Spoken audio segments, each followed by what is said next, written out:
आज की क्लास में हम लोग प्रैक्टिस करेंगे सिख संप्रदाय और मराठा साम्राज्य से रिलेटेड इंपॉर्टेंट क्वेश्चन की।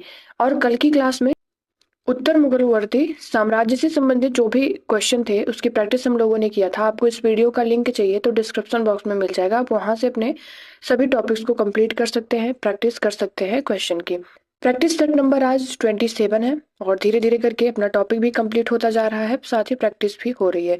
और ये प्रैक्टिस सेट इंपॉर्टेंट है एलटी ग्रेड एग्जाम के लिए, साथ ही जीआईसी प्रवक्ता और भी कई कम्पिटेटिव एग्जाम जहां पर आपकी जीएस आती है, जैसे यूपी पीसीएस का प्रीलिम्स आने वाला है तो आपका ये भी तैयार हो जाएगा। आरओ का मेंस होगा तो आपकी तैयारी हो जाएगी अच्छे से। हेलो एवरीवन, आई होप आप सभी लोग अच्छे होंगे, आपकी स्टडी भी अच्छी चल रही होगी। स्वागत है आपका आपके अपने YouTube channel new education fire पर। चलते हैं हम अपने क्वेश्चन नंबर 1 पर और अच्छे से एक एक क्वेश्चन की प्रैक्टिस करते हैं। लेकिन क्वेश्चन 1 पर जाने से पहले हमें ये समझना है कि अभी तक हम लोगों ने कंप्लीट क्या क्या कर लिया मध्यकालीन भारत के इतिहास में। भारत पर मुस्लिम आक्रमण ये हम लोगों ने कंप्लीट कर लिया। दिल्ली सल्तनत, गुलाम वंश, खिलजी वंश, तुगलक वंश, सैयद और लोधी वंश और प्रांतीय राजवंश में विजयनगर, बहमनी और भी जो इम्पोर्टेंट क्वेश्चन लगे हम लोगों को उसकी भी प्रैक्टिस किया गया। भक्ति एवं सूफी आंदोलन, मुगल साम्राज्य, उत्तरवर्ती मुगल, सिख संप्रदाय, आज ये अपना टॉपिक है ये। और टॉपिक नंबर 8 ये दोनों मिलाकर के क्वेश्चन बनाए गए हैं और आप लोगों को अच्छे से प्रैक्टिस करनी है। इसके बाद मध्यकालीन भारत की जर्नी अपनी कंप्लीट हो जाएगी और फिर हम लोग चलेंगे मॉडर्न हिस्ट्री पर। क्वेश्चन नंबर 1, गुरु गोविंद सिंह द्वारा खालसा पंथ की स्थापना किस वर्ष में की गई थी? ऑप्शन है 1699 ईस्वी, 1599 ईस्वी, 1707 ईस्वी या फिर 1657 ईस्वी। और आपको दे दिया गया टाइमर 10 सेकंड में आप क्वेश्चन को अच्छे से सॉल्व करिए।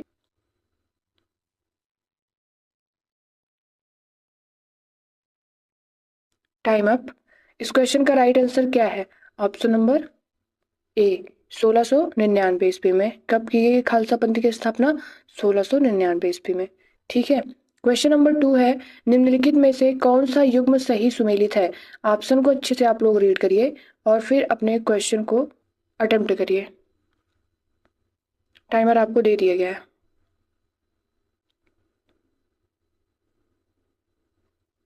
Time up.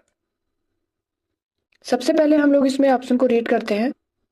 पहला ऑप्शन है गुरु अमरदास मीरी पीरी, ये गलत है क्योंकि मीरी पीरी किसका है? गुरु अर्जुन देव। गुरु अर्जुन देव।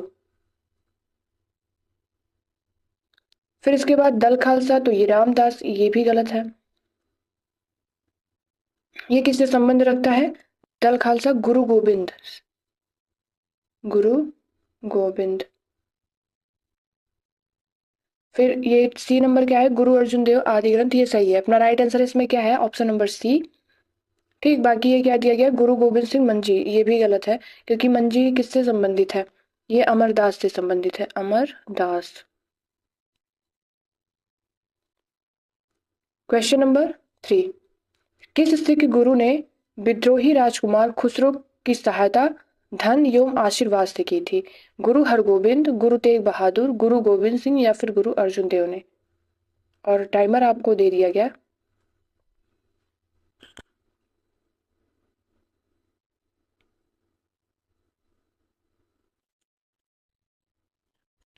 Time up.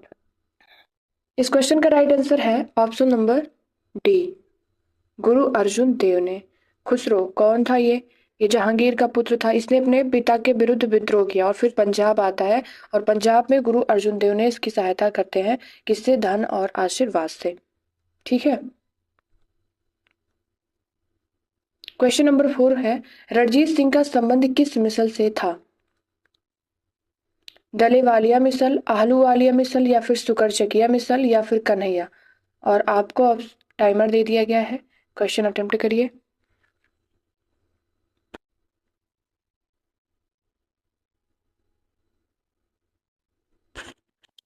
Time up.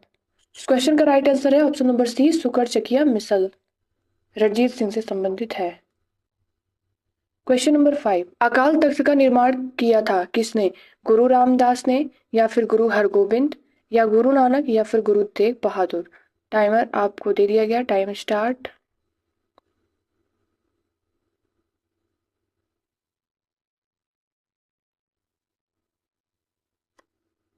Time up. इस क्वेश्चन का राइट आंसर क्या है? ऑप्शन नंबर बी, गुरु हरगोबिंद ने अकाल तख्त का निर्माण किया। अकाल तख्त मतलब स्थापित क्यों किया? न्याय और सांसारिक मामलों पर विचार करने के लिए। ठीक है। और हाँ, लास्ट में ना आपको कुछ क्वेश्चन दिए जाएंगे जिससे कि आपका रिवीजन होता रहे, पीछे जो भी आपने प्रैक्टिस कर रखा है वो आपको भूले ना। इसलिए आप लोग को जो क्वेश्चन दिया जाएगा उसे अच्छे से अटेम्प्ट करके कमेंट बॉक्स में आप उसका आंसर जरूर बताइएगा। क्वेश्चन नंबर 6, सिख साम्राज्य का अंतिम शासक कौन था? दलीप सिंह, नौनिहाल सिंह, रणजीत सिंह या फिर शेर सिंह? Timer start.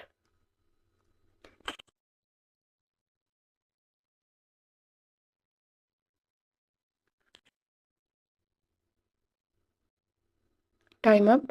इस क्वेश्चन का राइट आंसर क्या है? Option number A, Dalip Singh का रणजीत सिंह का सबसे छोटा पुत्र दलीप सिंह सिख साम्राज्य का अंतिम शासक था। क्वेश्चन नंबर 7, शिवाजी का राज्याभिषेक कब हुआ? 1627 ईस्वी में, 1680 ईस्वी में, 1674 ईस्वी में या फिर 1670 ईस्वी में? आपको टाइमर दे दिया गया, अच्छे से क्वेश्चन अटेम्प्ट करिए।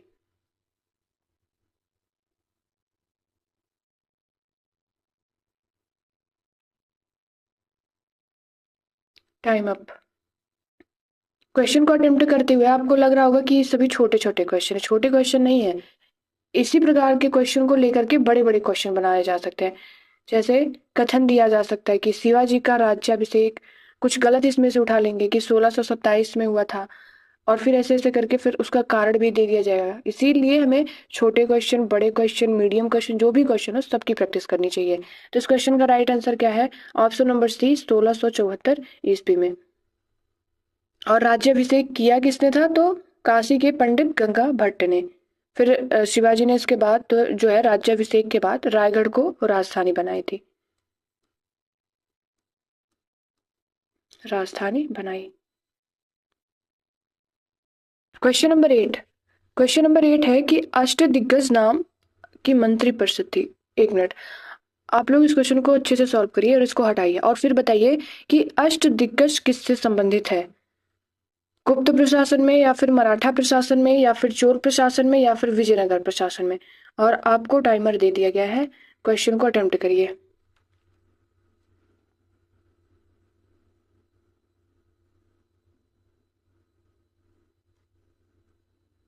Time up.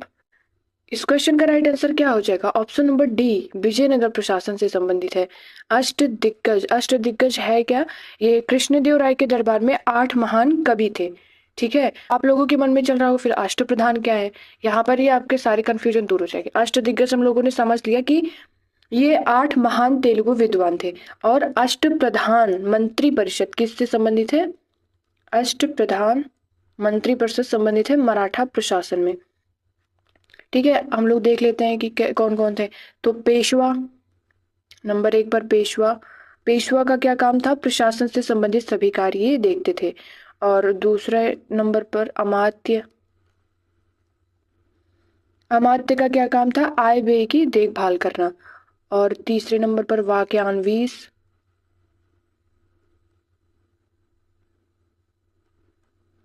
ये गुप्तचर थे, मतलब सूचना विभाग के कार्य की देखभाल भी करते थे और गुप्तचर भी थे। इसके बाद सुमंत। सुमंत कौन थे? ये विदेश मंत्री थे। सचिव, या फिर इन्हें सुरुनवीश भी कहा गया, शाही पत्र व्यवहार का कार्य देखना। और फिर इसके बाद पंडित राव। पंडित राव ये धर्म मंत्री थे। पंडित राव कौन थे? धर्म मंत्री। और 7 नंबर सेनापति, ये प्रमुख सेना नायक थे। और 8 नंबर पर न्यायाधीश, राज्य के बाद राज्य का मुख्य न्यायाधीश न्यायाधीश होते थे। ठीक, क्वेश्चन नंबर 8 कंप्लीट होता है। अब चलते हैं क्वेश्चन नंबर 9 पर। क्वेश्चन नंबर 9 है, निम्नलिखित को सही कालानुक्रम में रखें। और ये ऑप्शन दिए गए हैं, अच्छे से आप लोग पढ़िए और फिर क्वेश्चन को अटेम्प्ट करिए। Timer start.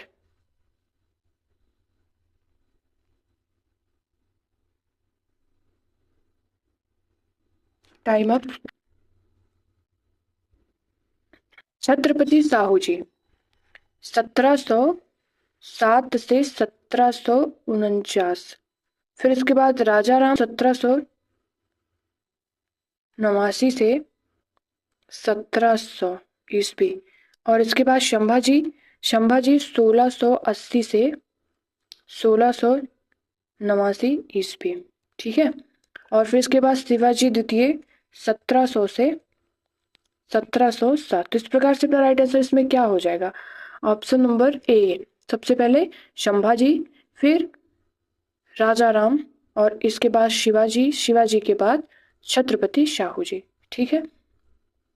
Question number 10, Panipat का तीसरा युद्ध सन 1761 ईस्वी में किन पक्षों के बीच हुआ?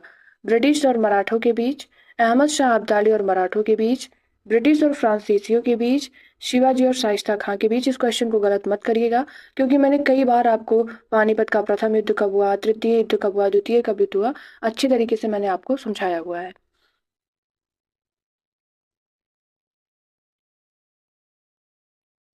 Time up. इस क्वेश्चन का राइट आंसर है option number B, Ahmad Shah Abdali और मराठों के बीच। इसे ट्रिक से भी याद किया गया था कि आखिरी पानी भी आखिरी अब्दाली ने और मराठा को मारा, क्योंकि इसमें अब्दाली की जीत हुई थी ना। क्वेश्चन नंबर 11, रणभूमि में अपने पतियों के साथ स्त्रियों के जाने की प्रथा को किसने प्रोत्साहन दिया? माधवराव, सदाशिवराव, रघुनाथ राव, बालाजी राव। और आपको दिया गया टाइमर, क्वेश्चन को अटेम्प्ट करिए, 10 सेकंड का टाइम है आपके पास।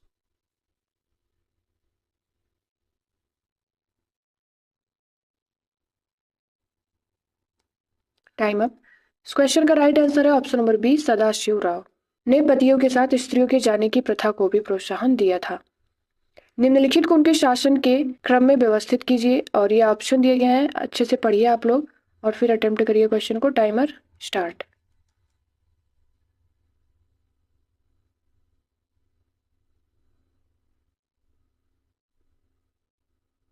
Time up. इसमें सबसे पहले हम लोग देखें बाजीराव प्रथम को। तो बाजीराव प्रथम 1720 से 40 ईस्वी, और बालाजी बाजीराव 1740 से 61 ईस्वी। फिर बालाजी विश्वनाथ 1713 से 20, और माधवराव 1774 से 95। तो अपना राइट आंसर इसमें क्या हो जाएगा? ऑप्शन नंबर पहले सी, 1713 से 20, फिर 20 से 40, इसके बाद 40 से 61, और फिर 74 से 95। क्वेश्चन नंबर 13, सुरक्षा के लिए मराठों की राजस्व के दावों को किस नाम से जाना जाता था? सरदेशमुखी, अबवाब, चौथ या फिर जामदानी। टाइमर स्टार्ट है, आप लोग अच्छे से क्वेश्चन अटेम्प्ट करिए।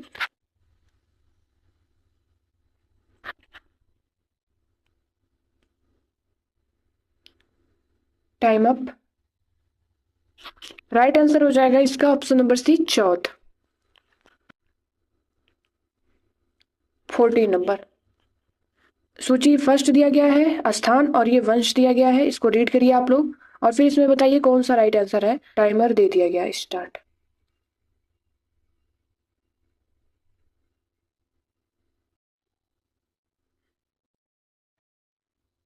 Time up. देखिए इसे कैसे सॉल्व करेंगे। पूना, पेशवा, ए का चला गया 2 पर, तो ये भी कैंसिल, ये कैंसिल, ये cancel. Right answer option number B. अगर हमें इन सभी के बारे में जानकारी नहीं है तब भी अपना राइट आंसर निकल सकता है। बाकी देख लेते हैं इसको। ग्वालियर, सिंधिया ऑप्शन, और फिर इसके बाद नागपुर, भोसले, बड़ौदा, गायकवाड़। आगे चलते हम लोग। किसने यह तर्क प्रस्तुत किया कि सामान्यतः मराठा शासन ने और विशेषतः शिवाजी ने भारत में आधुनिक राष्ट्रवादी चेतना को निरूपित किया? एमजी रनाडे, पंडिता रमाबाई, चंद्रपाल या फिर गोपाल कृष्ण गोखले। स्टार्ट।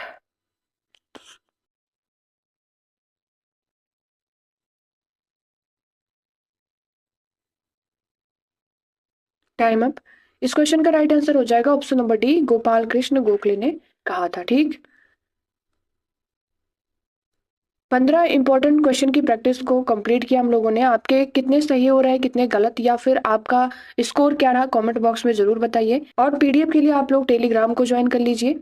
यहाँ पर PDF आपको मिल जाएगी जिससे आप बार बार रिवीजन कर सकते हैं, 1 से 2 बार और प्रैक्टिस कर सकते हैं क्वेश्चन की। मध्यकालीन भारत में अब एक प्रैक्टिस सेट और आएगा, वो मिसलिनियस क्वेश्चन रहेंगे। उसमें जो भी इंपॉर्टेंट क्वेश्चन है उसकी प्रैक्टिस हम लोग करेंगे। इसके बाद मॉडर्न हिस्ट्री, आधुनिक भारत स्टार्ट हो जाएगा, फिर उसको भी हम लोग इसी तरह कंप्लीट कर लेंगे।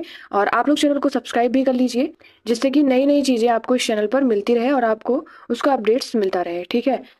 और वीडियो से आपको हेल्प मिल रही हो तो वीडियो को लाइक और शेयर भी करिए। मिलते हैं नेक्स्ट वीडियो में नए टॉपिक के साथ। Thank you so much. जय हिंद।